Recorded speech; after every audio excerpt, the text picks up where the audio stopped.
very pleased to introduce Dr. Richard Traceman, who is the Vice Chancellor for Research and Distinguished University Professor at the University of Colorado in Denver. As some of you may recall, Garland Anderson started talking about a year and a half ago about the ultimate need to have a Vice President for Research at UTMB. And we had one Vice President for Research from another institution in last year to visit, and at the time Garland was planning to invite Dr. Traceman, but events supervened, and now he's here. Dick is a fantastic scientist.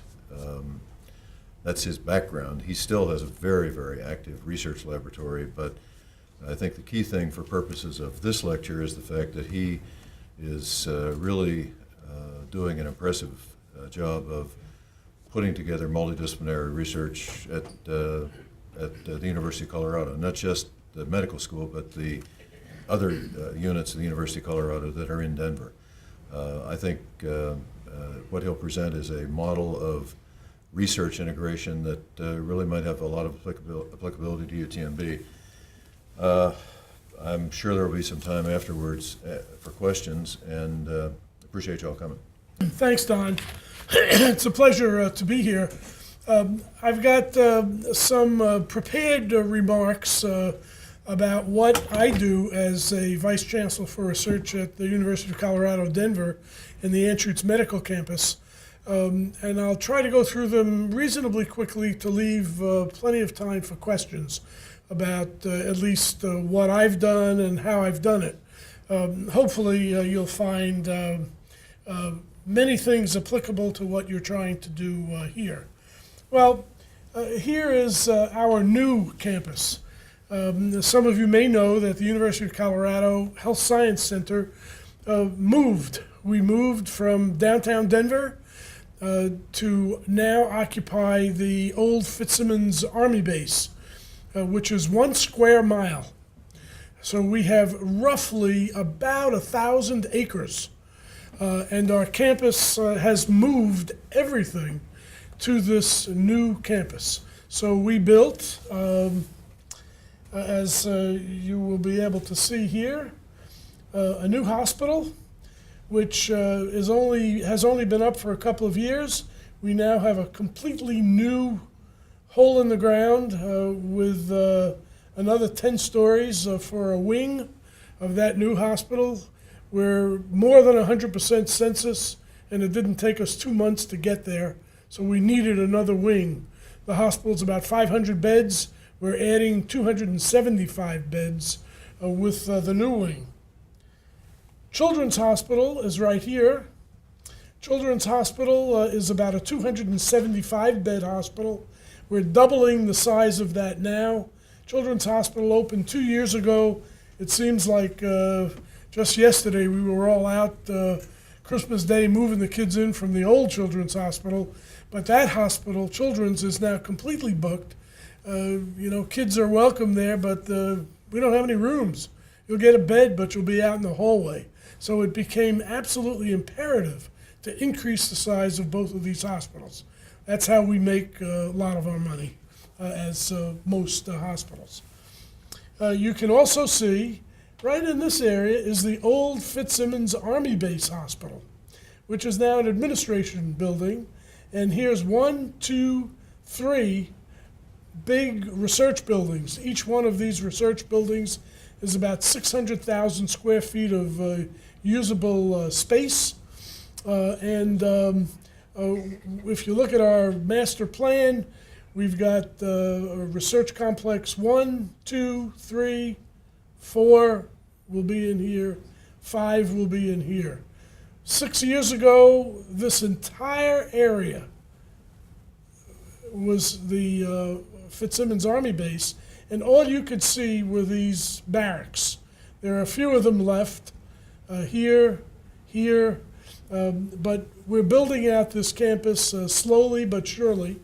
Actually, not quite so slowly, it's actually quite quickly. This is our education quad right here. This education quad houses now on this campus School of Medicine, School of Dental Medicine, School of Public Health, College of Nursing, and Pharmacy School. So we literally moved all those professional schools to this campus as well. So it's quite interesting as to what's going on this campus. I'll have more to talk about all of this empty space up here, but to give you a hint, this is the first of our biotech buildings that now houses roughly 20 incubator companies, about half of which have come from our own faculty. And we found a place for them to stay, hopefully now making those companies into larger companies, expanding and using some of this property for the expansion of those companies. We're also using the rest of this area to try to entice other large companies, like Pfizer, for example. They've been on the campus now for some time, looking to expand to work with our campus. So the campus is really a lot of space, difficult to get around. So I was able to convince the city of Denver to put a light rail system all the way through this campus, which will come from downtown Denver through this campus with a stop here and another stop right here, which will be in front of this wide open space here, in which we were able to convince the VA to move to a new VA hospital at a cost of $1 billion onto this campus. The old VA in Denver will close in 2 years. So this is the site of the new VA. Is a great big hole in the ground right now, with just beginning to get the iron and structures up. So the campus is really coming along well. My job as Vice Chancellor for Research is to run all of the research in all of these professional schools, hospitals, oversee 3 major areas. The first is grants and contracts. All of grants and contracts come through my office. Grants, contracts, subcontracts, pre-awards, post-awards. All regulatory compliance, which consists of IRBs, all of our human protection services. We have 6 IRBs, and we have 2 animal care and use committees.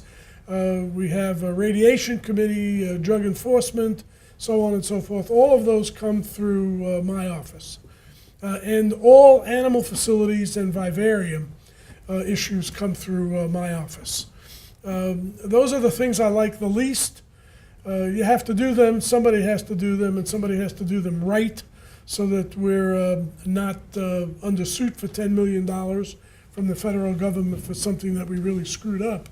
But that's not really what I enjoy doing. What I enjoy doing best is to take all of the people on this campus from all of our professional schools, VA, all of our affiliates, try to get them together to put in programs that overlap, cross-talk with each other, with the express purpose of bringing in money. That's what I enjoy doing, and that's what needs to be done for a medical school like us. We are very poorly supported by the state. State supports us only less than 3% of our total budget. So we don't get much from the state. In fact, there was a movement at one time at the University of Colorado said, well, we ought to go private. We don't need the state. Everything we do is on our own backs. What do we need the state for? They impose rules. They have a regents that are elected regents. They're not appointed. So on our regents, many of them are very good people, but we have a haberdasher, a cattle rancher, and they're really in control of running the university. So it's a bit unusual, but there are other states that have the same thing similarly. I also have the wonderful job of running the downtown Denver campus, which is a conglomerate of 7 different schools. We'll talk about those shortly. College of Liberal Arts and Sciences, the business school. We have College of Arts and Media, the usual college campuses. To be distinct from our flagship undergraduate school, which is up at Boulder. University of Colorado Boulder is our main undergraduate campus. We've got some 40,000 students, 75,000 seat stadium, big time basketball, football, the whole works, and lots of students, so that even a small increase in tuition can bring in a hell of a lot of money. We don't have that benefit down on our campus.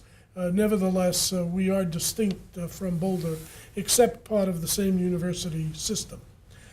So the name of the game, from my point of view, involves all of the following. And if you're not doing this, then I think it's going to be tough going in the future. The first is to try to be multidisciplinary. My view is that no scientist, no matter how good he is, can sit in his own lab and do everything he needs to do by himself. He has to have collaborators. You can't know everything these days. There's just too much to know. There's too much equipment to know that you've not been trained on. So you need to be multidisciplinary in your approach. You need to be multi-departmental. The idea is to get departments, multi-schools.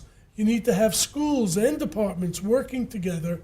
And above all, from my viewpoint, you need clinicians working with researchers. They've got to be in the same lab, or they have to be in the same ICU, so that PhD researchers, it's not uncommon for me to go on grand rounds. It's not uncommon for me to go on rounds in the PICU, in the neonatal ICU, to see what's going on. And it's not uncommon, especially when I was at Hopkins, to have one of the heads of these units who might be discussing a head-injured patient say, well, Dick, tell us about calcium channels. What's new?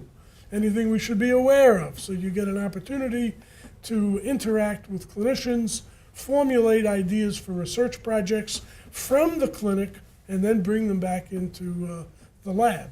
Remember, translation goes both ways. It goes from the bench to the patient, but also can go from the patient to the bench.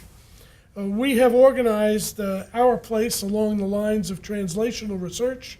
We have a CTSA that's one of the largest in the country. It brings in about almost $17 million a year.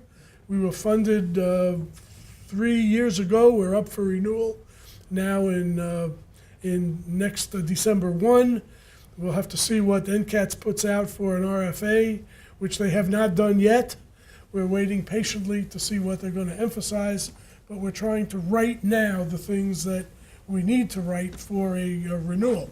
So a lot of people do translational research on our campus. That was done by choice.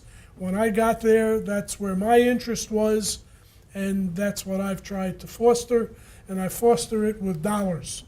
I have a pot of money, so if you come to me and say you'd like $20,000 to buy animals for your own lab, I'll say, gee, that's great, but I'm not giving it to you. I said, you come back to me with some other person from another department or another school, and I'll give you $20,000 to do that. They're small grants, but they're done because I want people to use those grants as pilot studies to go get big grants. So I don't mind giving you $10,000, $20,000, but at the end of the year, I want to see a paper ready to go and a grant with aims and hypotheses that could be used to submit some sort of a grant to NIH, National Science Foundation, I don't care where, but that's what you have to do. That's what I expect to return for my investment for 1 year. If you don't give me that at the end of the year, I'll never give you another nickel. That goes over sometimes not too well, I might add. Nevertheless, it's my money, and that's the way I choose to spend it. The next thing that I try to do with our place is industry and commercialization with tech transfer. I think to go strictly by the ways that we've gone in the past, with NIH, it's going to be tough going over the next couple of years. NIH is consistently cutting back their monies. They're consistently doing things to bother the investigators, to make lives difficult for investigators. They've already put caps on salary limits from 199.7 to 179.7. That's going to cost our institution roughly $3.5 to $4 million to make up those salaries. NIH is also now talking about two other things that they would like to do, they haven't implemented yet. One is that your name can only be on 2 grants. Well, that's a big problem. I mean, I have a lot of grants that run my lab. I'm 5% here, somebody else wants me for 10%. Well, if you're only down to 2 grants, that's a big problem. The third thing that NIH is talking about doing is limiting the number of dollars any given person can have from NIH. Well, I mean, that's a huge problem. I mean, I'm used to having program projects that are $1 million, $2 million a year, and that's above the limit of the dollar amount that they want to give. So that's a big deal problem. I think all of our investigators who deal with NIH will be in for a difficult time. Therefore, you have to find alternative ways of funding. One of the alternative ways of funding, and I'll tell you about some more later on, is through commercialization. But I will show you the affiliated institutions for our campus, our medical center, and downtown campus. We do have a bunch of great people up at the University at Boulder. People like Tom Cech, the Nobel Prize winner, Leslie Linewan, Christy Anseth, many people, and the idea is to try to get those first-rate scientists collaborating with us down at the medical center. Denver Health is another affiliate that is located in downtown Denver. It used to be the old Denver General Hospital. It's now an affiliate of ours. They have a terrific trauma program, and they work very closely with University Hospital. National Jewish Hospital, probably the #1 pulmonary hospital in the country, is also one of our affiliates. And in fact, what we did 2 years ago was to have pulmonary immunology split, same chair, half the people at National Jewish, half the people up at University. So far, that's working out well. We house about 75% of all of the VA hospital researchers and clinicians. They also work at our hospital. All of these people, by the way, have dual appointments. They all have appointments at the university, at our hospital. It could be in any one of our academic departments. We have a children's hospital. And of course, we have University Hospital. I talked about already the downtown Denver campus. I'll come back to that in a bit. And then we have the Biotech Park. So the idea for somebody like me in my role is to try to bring all of these entities together and get people from all of these entities to work together. How do you do that? Well, one way to do that is with a little money. You can foster pilot projects between these people and make things work reasonably well. All the professional schools that have moved onto the new campus, we have a School of Medicine, School of Pharmacy, Dental Medicine, a new School of Public Health that just opened last year. So it opened, and in 1 year we now have 600 MPH students in that School of Public Health. So that's made a huge difference. Our dean, Dick Krugman, who's been dean now, the longest dean in the country, he's been dean at the School of Medicine now for 22 years. And he's still pretty normal, actually. But is doing well, and he's a little bit annoyed because the School of Public Health used to be the Department of Preventive Medicine. that brought in about $50 million a year, which now came out of the School of Medicine's pocket into the new School of Public Health. So it dropped us in our rankings a bit. So Dick is not so happy about that. And then, of course, we have a College of Nursing as well. So all these have located to the new Anschutz campus. They call it Anschutz after a man by the name of Philip Anschutz, who gave a lot of money to the campus to get it started, but not really all that much when you look at the total cost. Nevertheless, the idea here is, for somebody like me, to try to get all of the people in these various different schools and departments working together. Now, I mentioned the downtown campus. This is a very interesting area. We have a College of Liberal Arts and Sciences, School of Education and Human Development, Engineering, a College of Engineering and Applied Science. We have an architecture school. We have a School of Public Affairs. We have the Business School and a College of Arts and Media. Now, some of these areas are pretty easy for me to work with. For example, Liberal Arts and Sciences, they've got the usual departments of biology, chemistry, physics. Engineering is easy to work with. Even education in many aspects are pretty easy to work with. But how do I work with School of Architecture? Or how do I work with the College of Arts and Media, where they're very involved in music and art history? And I'll give you a couple of examples a little bit later as we go. Now, the one thing I've learned over 40 years, even with 30-some years being at Hopkins, is, and even Hopkins can't do this, you can't do everything really perfectly. It doesn't work that way. So you have to pick your areas. Which areas can you really do well, and which areas can you bring in the most money in?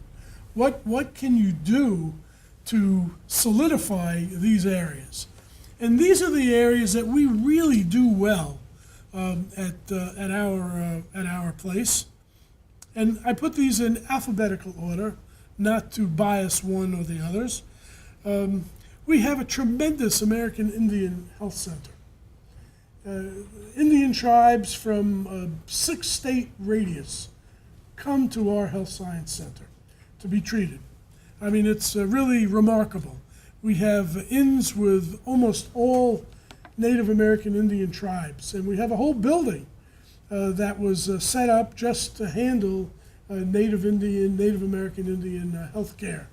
This building was brought to us by the first Indian senator, Ben Nighthorse Campbell, who is from Colorado, and managed to get that building through a variety of ways with the Congress. We do very well in cancer.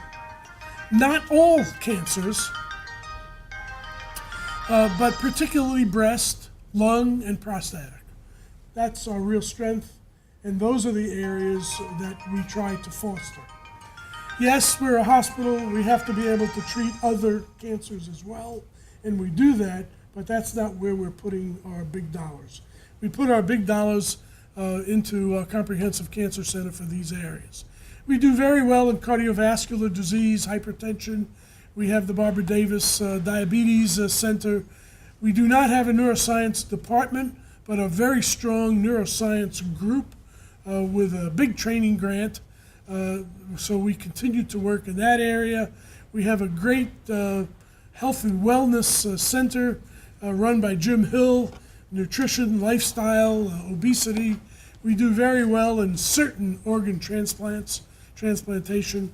Our pediatrics department is terrific. Our children's hospital is ranked in the top 4 or 5 in the country year after year. We have a very strong pharmacology department with drug development from the point of view of drug development, relationship with companies, and so on and so forth. In fact, pharmacology is probably the strongest of our basic science department. And of course, we're very strong in pulmonary disease. Now, This doesn't mean we don't handle other types of diseases. We do, but those other disorders and diseases aren't bringing us big bucks. We'll come back to that. When I first got to Denver, I wanted to know what some of the core facilities were. Since I run a very large lab myself, I needed to know who was doing what, what's available, and so on and so forth. There wasn't any, it was sort of hit and miss. Oh yeah, I know somebody over here, but I decided to put together a core book. So we have some 84 core facilities. These are just a few examples of those core facilities. I consider the vivarium a core. We have a microscopy core, pathology. For those of you interested in IRBs and IACUC, those are core facilities. We'll help you try to prepare your projects, your protocols. We have a biostatistics core, and so on and so forth. So you can get most anything that you need in these core facilities. And if you look on my website, I have this core book outlined. It tells you where the core is, what the core does, who's in charge of the core, and most importantly, what you have to pay for a gene array. You want a transgenic animal made, core will tell you how much you have to pay for a transgenic. You want a double transgene, we'll be able to do that for you too, but it'll be costly. So wherever I could come up with the costs, I tried to do that. So my motto, and people have been taking me at the word, is that green is good no matter where you get it from, as long as it's legal. So the next part of this discussion will be, there are lots of places to get green. You just have to go find them. Yeah, Larry? Can you go back 2 slides, please? Okay. Clearly, some of these would be clinical areas, and others would be basic science areas. Do you think there needs to be a balance between where your core strengths are in the basic sciences relative to what your clinical expertise is in? Does there need to be a correspondence between them? Should there be? It would be nice, but not necessarily. I don't try to match them 50-50. On the other hand, if you look at many of these, I can tell you that it's true the American Indian Health Center is really a clinical entity.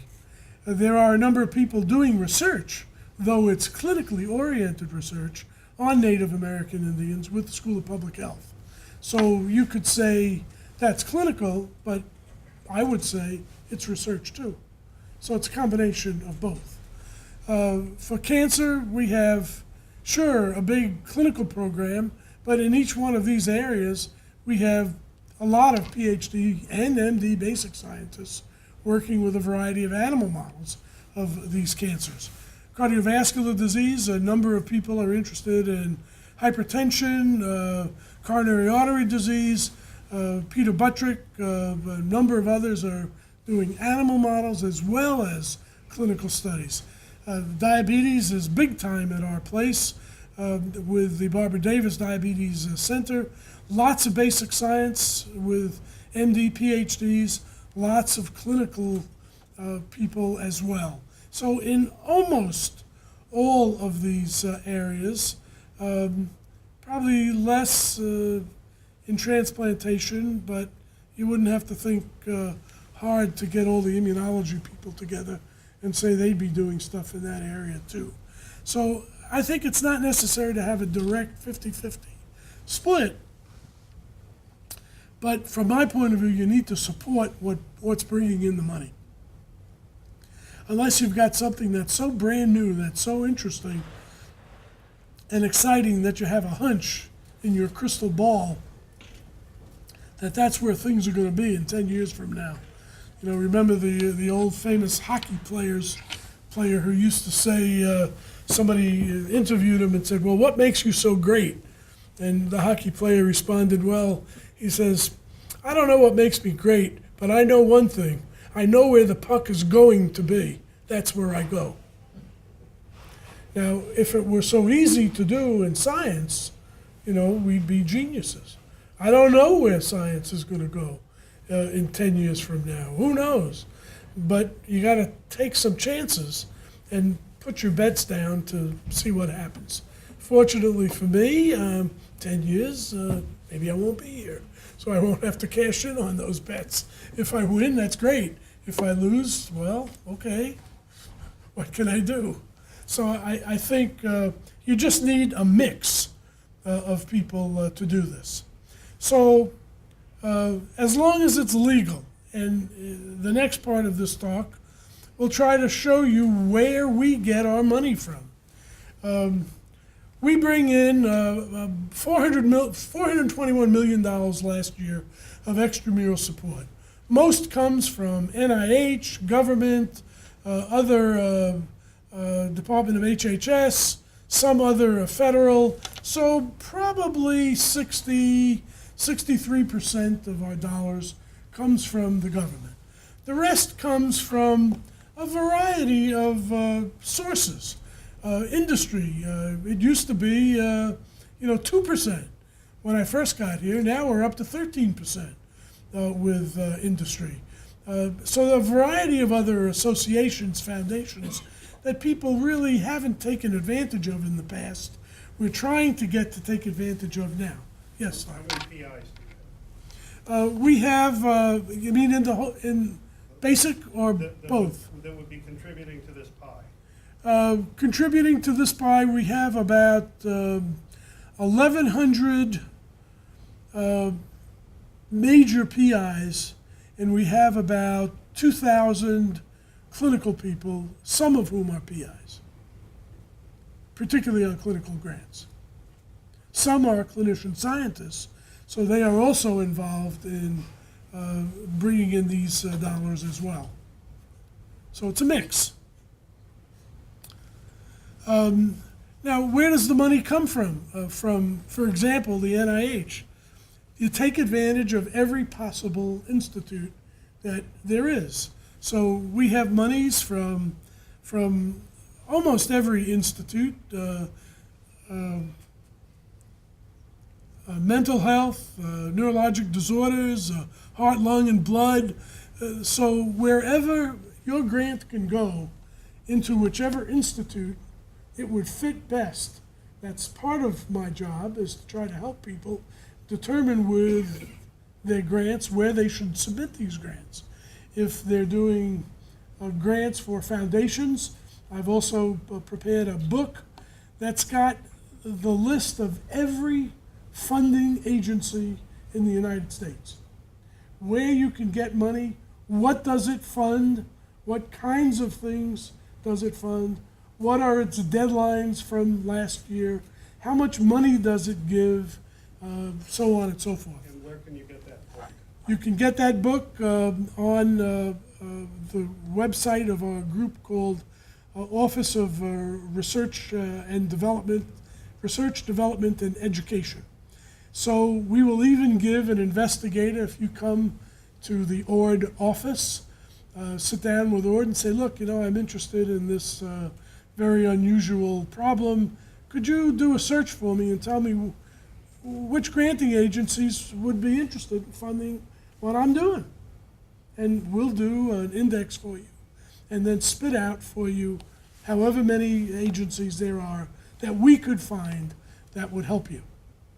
That's people have said that's been very useful to them. Nevertheless, again, I just wanted to show you that wherever you can get money from NIH, you do it. If you look at the organizational units, as you would expect, the medical school is the biggest one on this. Some 90% or more. It's actually down to now about 86% School of Medicine. Some of these other schools have now increased their dollars, and also we have the new School of Public Health, which needs to be put on this file as well. School of Pharmacy has increased its funding very well. School of Dental Medicine has been difficult, and the School of Nursing has also been not easy to bring in lots of money. Now, if you look at the downtown campus, they bring in roughly $40 million a year. And you may think that's not a lot, but when I first got there, it was $3 million a year. So over the last 4.5 years, they've increased the numbers of dollars they've been bringing in via grants to quite a bit. And we've got all sorts of places where they're getting money. Department of Labor, Defense, Department of Education, National Science Foundation. They do a lot more National Science Foundation than we do up at the Medical Center. Nevertheless, wherever you get it from, that's great. And this shows you which schools are involved. So all of the schools are bringing in something. School of Public Affairs, School of Public Affairs, Liberal Arts and Sciences brings in the most. Education and Human Development brings in quite a bit, but each school contributes something. Now, I want to give you an example of something that I came up with after reading, as I normally do every week, all of the offerings and RFAs from NIH and Department of Defense and other funding agencies. I came upon an RFA where Department of Defense was looking for a group that could perform what they called audio forensics. You know, I looked at this thing and what the heck is audio forensics? I mean, I don't know what they're talking about. And as I read the RFA, it sort of came to me, you know, we have a very good group in the College of Arts and Media. I mean, that's really sort of our music and arts college. So we've got people who, you know, write music, composition, play music. In fact, our biggest stars, the Fray, came from our school. And they come back and do concerts for us and fundraisers and things like that. But this is really an unusual place. They're training people to do audio simulations and mixing of music as professional people. So I had this sort of brainstorm and said, geez, these audio people ought to be able to help. So I brought this to them. They were bringing in essentially $0 a year. Now we're bringing in $5 million a year. And what happens? Every morning at 9 o'clock, a FedEx package arrives at the head of our audio forensics group. And in this package contains a bunch of CDs. These CDs come from Interpol, M1, M3, CIA, FBI, with a little note. Here's a disc. Could you tell me where would I find the music in the background on this tape? Could you tell me what instruments are being played? Where would I find those instruments? There's some lady singing in the background. Could you tell me what language she's singing in? What dialect? So I got the people in foreign languages involved. And lo and behold, what these places want to know is, where's this coming from? Turns out that Bulkley Air Force Base, literally just around the corner from our facility, it's just a couple of miles away, is the listening Air Force Base of our country. And if you look out at Bulkley, they've got these big, 10, 15-story gigantic eyeballs that peer into every satellite in the sky. And they just listen all day long. They get these tapes, they send them to us, they want to know what's going on those tapes, where would I find it, who's involved, can you make out different languages, songs, so on and so forth. And we're now up to $5 million a year just for that one project. So you have to be, I think you have to be of open mind to think about how you could use what's out there. There are a lot of things out there, But if you're not necessarily thinking innovatively about what's out there and how you could take advantage of that, you're missing out. So I've started to do things like that, and I've got others on board in my group who are doing similarly, looking through all the RFAs that come out to try to see where we can make changes to bring in more money. The next area that I'll talk about a little bit is our biotech research park. It's very important for academia to be involved with industry. We weren't doing much with industry when I got there. We're now doing 13, 14, 15% of our budget with industry. We have a biotech park. The first building is up, it's completed. Second building is in planning now, getting ready. It's got a big hole in the ground. We've got 20 startup companies, half of which were started by our faculty. It's on about 200 acres of the 1,000 acres of the Fitzsimmons Army Base.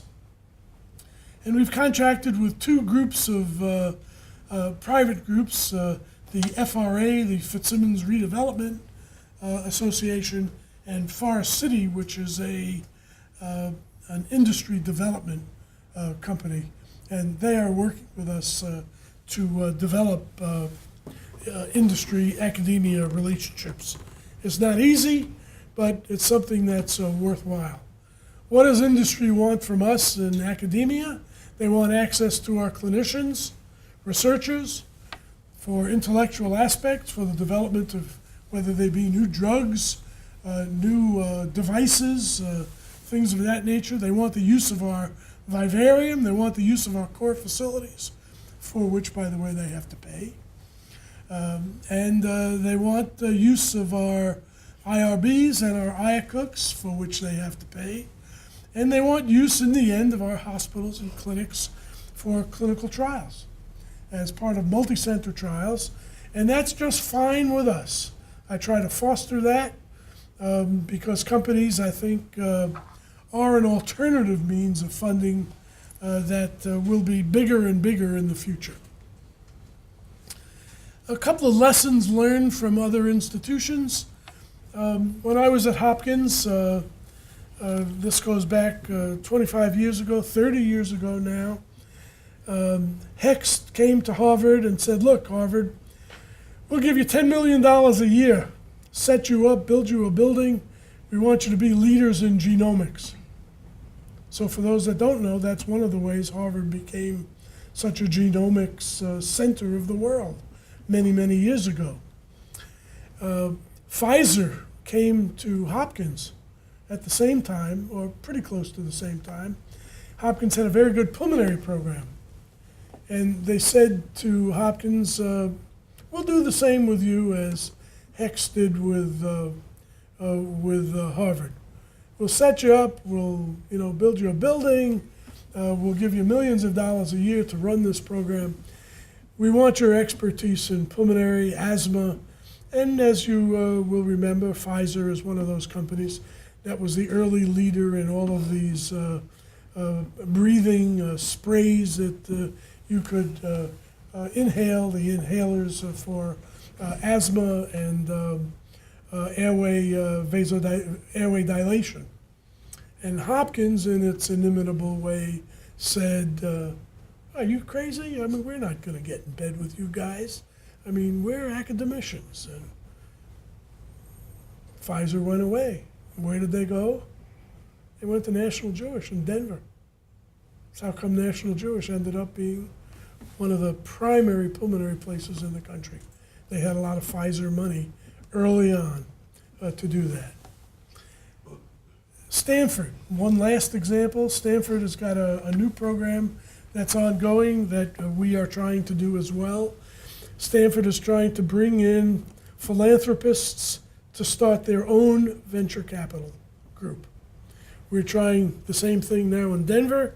We've had several big bites of people who are willing to give money and take advantage of the academicians and clinicians available at Colorado. And we could use this fund to support our own companies, to support our own intellectual property, our own TTO, and so on and so forth. So we're trying to move along in those directions. Those directions are not so easy. They involve big-time legal issues, conflict of interest issues, and so on and so forth. But another way of capitalizing your money. Just to show you what we've done last year with our tech transfer group, which is a pretty good group. We've had 223 invention disclosures. We filed 128 patents. We were issued 33 patents, some more still in the hopper that haven't been completed from this group. We've got licenses, and our revenues are up to almost $4 million a year. And we've started up 11 companies just in 2010 and 11. Now, you got to start that many, mostly because most of them don't make it. I mean, I tell you right now, most of them will go bust before amounting to anything.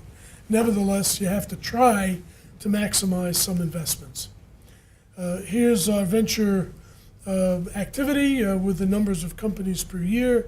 So we're now up to 11 last year, but we were running about 4 or 5 companies a year since the time I got there, and now we've bumped it up just a little bit. So where do we go now, and how do we get there from here?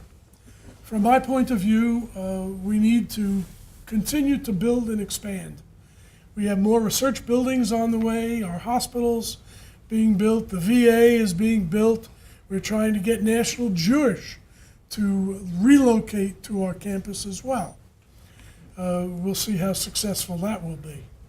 We need to continue to submit our grants and contracts to obtain money wherever we can. Green is good. It's a good thing. We need to build our programs, centers, institutes in a collaborative fashion, which will allow us to put in multi-institutional types of grants, multi-school grants, multi-department grants. My belief is we'll have a better chance of success with those kinds of grants than a simple R01 with somebody working by themselves. We need to expand our biotech park and interact with industry. We need to continue to recruit first-rate faculty, residents, fellows, students, and really, above all, we need to promote our research activity in the media. We've hired a media person. There's not a day that goes by that we don't have an article about our medical campus, our university, in the newspapers or on one of the local radio and TV shows. It's amazing, and it probably wouldn't be amazing to you, that there are probably a lot of people on this island in Galveston who don't really know what you guys do here. It's amazing in Denver. We have the only academic medical center for 500 miles, and people don't really know what's going on at our center. We got to get the message out there so people will support us, not only for philanthropic needs, but so that they keep the beds filled, they keep helping us with grants, and they keep the word out there to improve the reputation of our institution. Finally, I like to think of it as we're all in this boat together. All of you folks here in Galveston, all of us in Denver, we're all in the same boat. We better figure out how to row together, how to row straight, how to row quickly, to be optimistic, and try not to sink, which is a problem. I mean, that's a big problem these days. Things are not so good right now, and there is a good opportunity to sink. On the other hand, you can't think that way.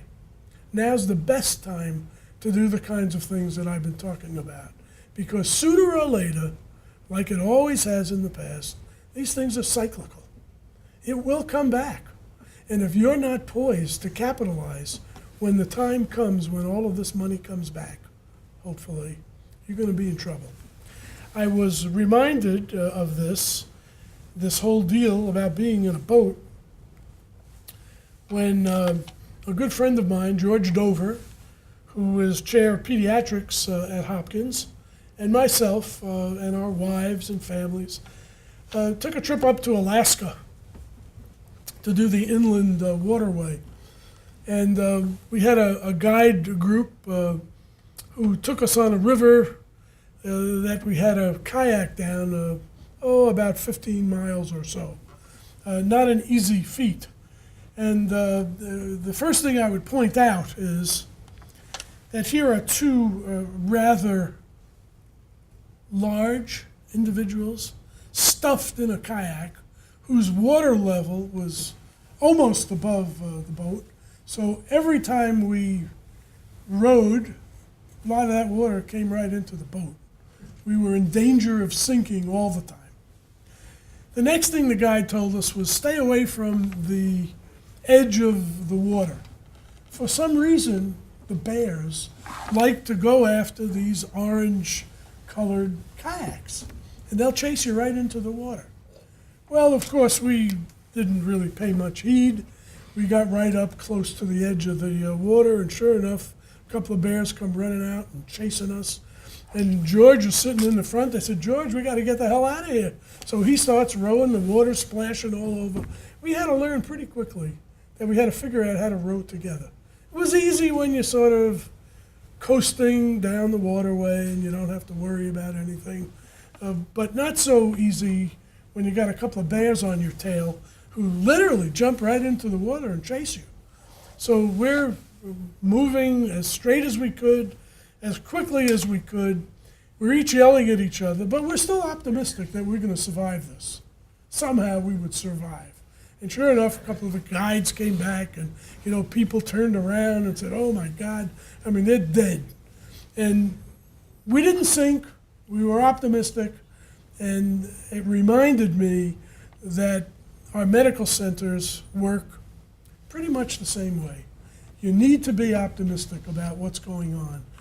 Despite the fact that I know maybe certainly as much as all of you do, that it's not an easy time now. But if you don't start doing something now to bring in more money to your institution, I think things will not go well over the next years. But I'm optimistic. The NIH still gives away $30 billion a year. Why shouldn't we be there to take some? I would say the same for the folks at Galveston. You've got good people here. You can't do what some people have done at our institution, say, well, I give up, I'm not, Dick, should I apply for this? I said, well, sure, you could apply for it. If you don't apply, you certainly won't get it. So don't come back crying to me when they don't give you the grant. I never got a grant that I didn't apply for. Nobody ever came to me and said, here's some money, why don't you go do something with it? So I think you need to really hold a hard line to those investigators. I try to do that in our place. It's sometimes not easy, sometimes not pleasant, but we can't afford, probably any more than you guys here at Galveston can afford, to have a lot of unfunded investigators who are not even trying to get grants. That doesn't cut it. We don't have the luxury of having all the money. We don't have lots of state support. Our medical school is not all that wealthy to be able to support all these unfunded investigators. So we have started to make a lot of changes that have not been so easily accepted by our investigators. You're given a time period. If you don't get refunded in a given period of time, your contract's not renewed. It's tough. It's a tough way to go, but I'm not sure I've got another answer to that. So, with that, I'll stop, and I wanted to leave time for any questions that you might have. I'm happy to try to answer them if I can. So, thanks.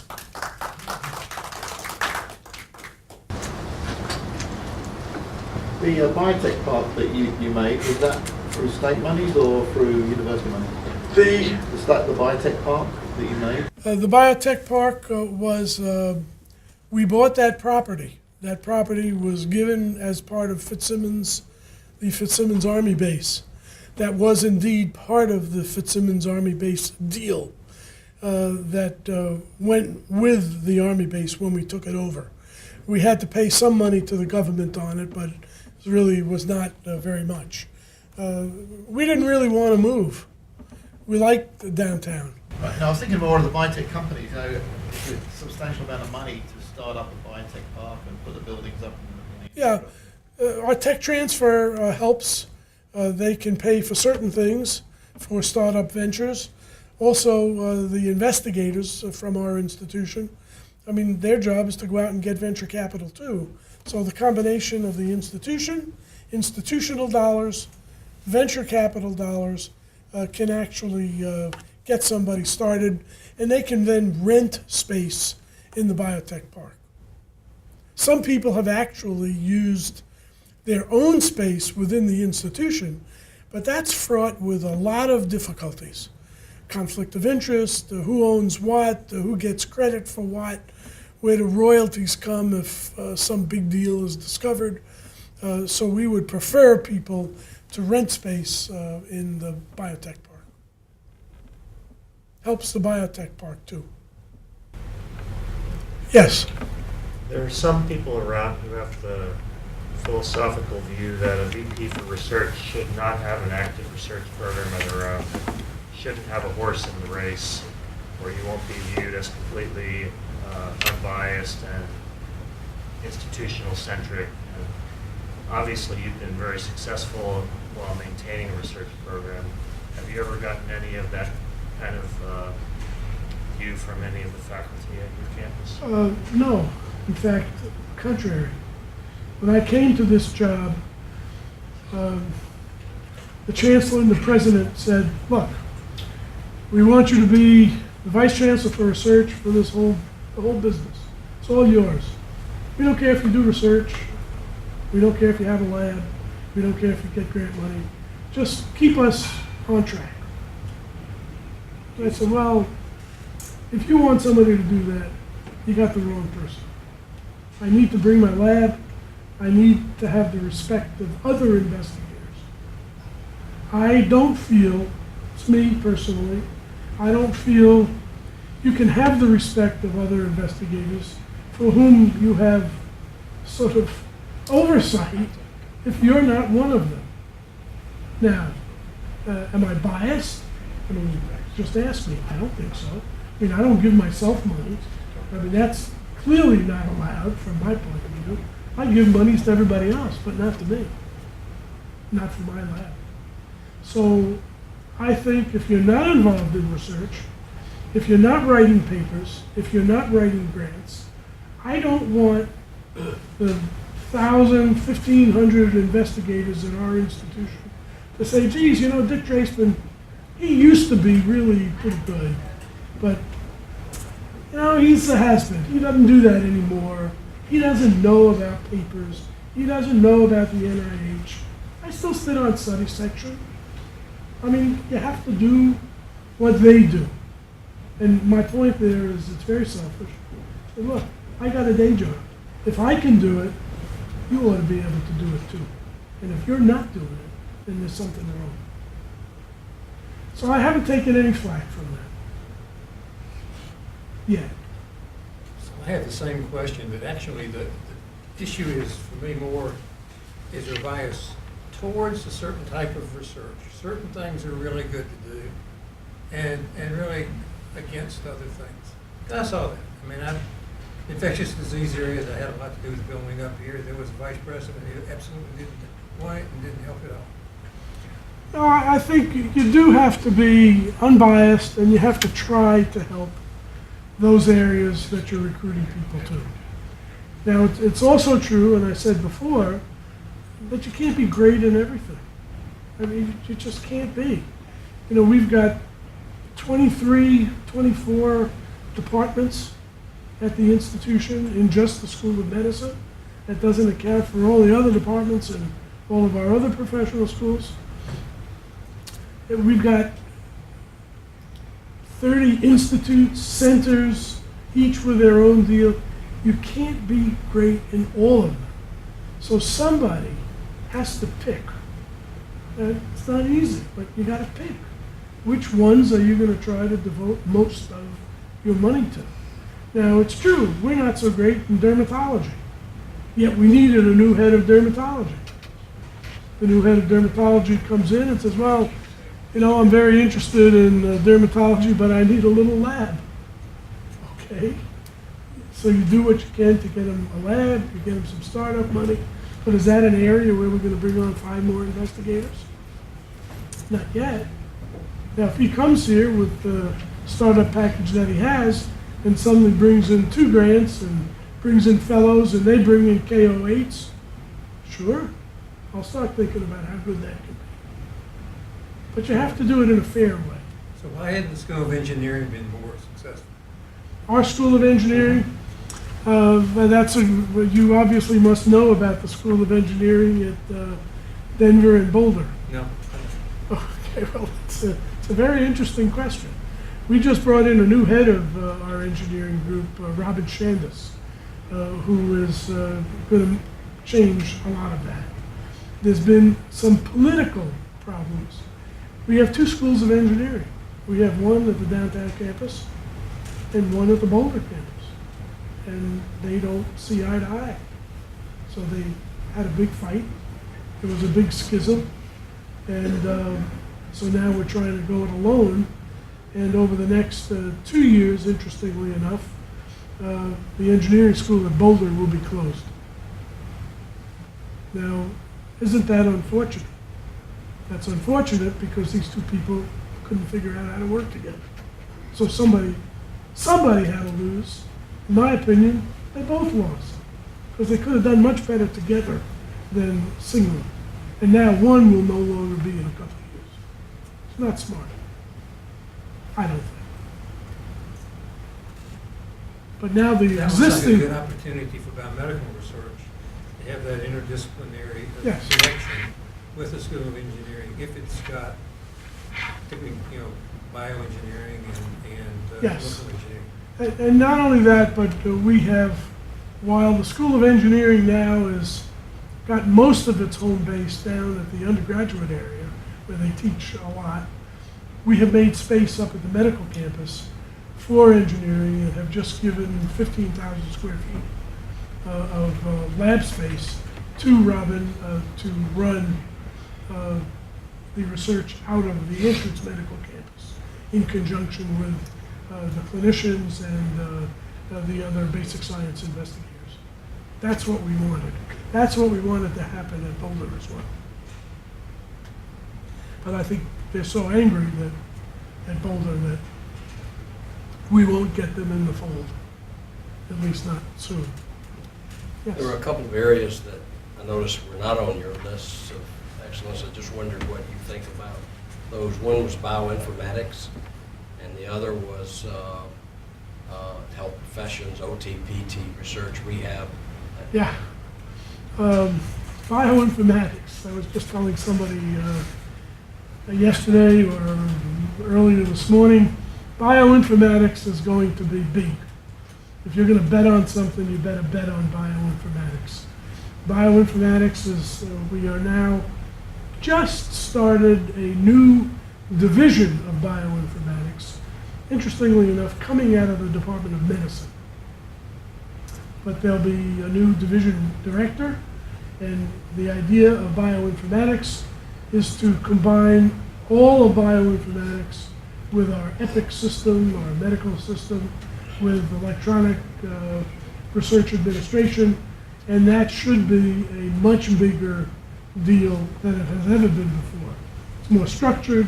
We've coughed up some money to do this and to hire some people, and we have Larry Hunter and Michael Kahn, who are both bioinformatics experts, and both of them, one of them will be the director, and they'll be able to hire 4 or 5 more people and have space dedicated to strictly bioinformatics. Rehab is also a good question. We do some rehab. We're not the strongest in certain areas of rehab. Remember, we have Craig Hospital, which is a terrific rehab place. Trying to get them to move to our campus too. We have space for them. So I'm in negotiations now with them to try to get Craig Rehab to move right next door to the VA.